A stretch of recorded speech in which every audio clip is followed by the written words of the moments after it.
ready સરસ કયો વાર થયો શનિવાર કયો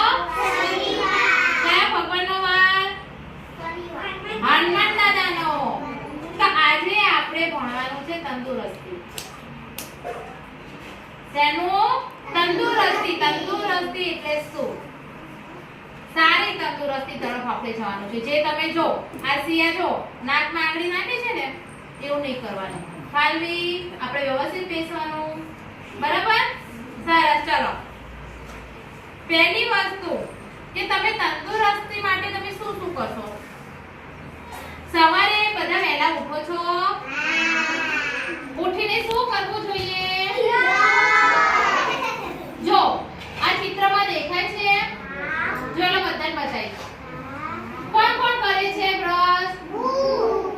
એની ચિત્રમાં કોણ કોણ બ્રશ કરે છે મમ્મી પપ્પા ભાઈ બહેન હા અને કેવી રીતે ઘસી ઘસી જો બ્રશ કેવી રીતે કરવાનો આમ આમ ઉપર નીચે બ્રશ કરવાનું આમ આમ નહીં કરવાનું હંમેશા ઉપર નીચે આમ કરી બ્રશ કરવાનું કેમ કે ઉપર ને નીચે દાંતની ઉપર નીચે બધું હોય ને ગંદુ સાફ થઈ જાય બરાબર અને રાત્રે સવારે ઉઠીને ને રાત્રે સૂતી વેળા બે ટાઈમ બ્રશ કરવાનું કેટલી ટાઈમ બ્રશ કરવાનું બે ટાઈમ કેટલી ટાઈમ સરસ ચલો પછી શું કરો તમે લોકો જો આપણે બ્રશ સારું કરીએ ને તો જો આમાં જોઈ લો આ ચિત્રમાં શું દર્શાવ્યું છે જો આ ભાઈ જો આ શેરડી ખાય છે ને તો એના દાંત તૂટવા માંડ્યા કેમ કે એ બ્રશ સારું કરતો નતો એટલે એના સીધું અહીંયા દુખવા માંડે અને આ સારું બ્રશ કરો તો તમે શેરડી પણ ફટાફટ ખાઈ શકો બરાબર હા પછી શું કરવાનું બ્રશ કરીને શું કરવાનું હા નાવાનું કેવી રીતના ટબ લઈને પણ કેવી રીતના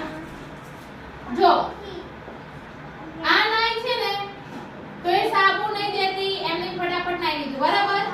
હા અને આ જો કેવું ગસ્સી નાય છે જો બરાબર તો આપણે કેવું નાવું જોઈએ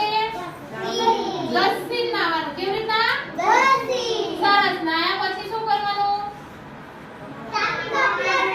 કપડા મસ્ત વ્યવસ્થિત તૈયાર થઈ જવાનું પછી મમ્મી પપ્પાને પગે લાગી ભગવાનના જય શ્રી કૃષ્ણ કરવાના ભગવાનને પગે લાગવાનું ને પછી દૂધ પીવાનું ચા દૂધ પીવાની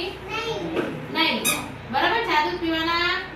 અને હમણાંથી તમે યુનિફોર્મ નહીં પહેરતા હવે યુનિફોર્મ પહેરીને આંગણવાડીમાં આવવાનું જો સિયા જો રુદ્ર જો આહાન મોઢામાં હાથ નાખે છે ને એક ખરાબ આદત કહેવાય મોઢામાં હાથ નખાય જો ફાલવી એમ કેવી રીતે બેસજો બેન કેવી રીતે મસ્ત બેઠા છો બેન બેઠા છે ને એવી રીતે બેસાય સિયા પલાઠી વાળો હંમેશા વ્યવસ્થિત બ્રશ કરો મોઢામાં હાથ નાખવાના નાકમાં હાથ નાખવાના સરસ હાથ કેવી રીતે ધોવાના કેટલા ક્યારે હાથ ધોવાના સાબુથી પણ ક્યારે જમવા બેસો ત્યારે હાથ ધોવાના પછી તમે બહાર રમવા જાઓ છો તો રમીને આવીને આપણે હાથ ધોવા પડે ને હા પછી બહાર રમવા જાઓ છો તો તમે ખુલ્લા પગે જાઓ છો ચંપલ પહેરો છો ચંપલ પહેરીને રમવા જાઓ